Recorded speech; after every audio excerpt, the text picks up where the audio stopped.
Hello guys, আসসালামু আলাইকুম। Welcome back to my another blog. তো মুই আজকে হর্স রাইডিং করিম। তো মুই আসং ভিক্টোরিয়ার সামনে কলকাতায়।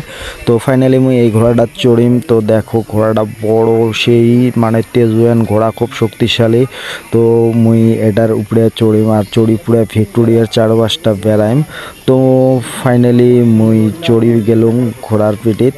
তো মুই এলা রাইডিং করিম। তো মানে খুবই একটা দুঃখের বিষয় যে মুই ক্যামেরা ধরার মতন কেউ ছিল না, তাই মানে পুরো রাইডিংটা আপনাদেরকে দেখাতে পেলাম না। জাস্ট একটা ছেলেকে দিয়েছিলাম, মোবাইলটা একটু ধরেছে, তার জন্য যতটুকু পেরেছি আপনাদেরকে দেখালাম। তো আমি পুরো এর আনন্দটা উপভোগ করলাম। হর্স রাইডিং করে খুবই ভালো লাগলো।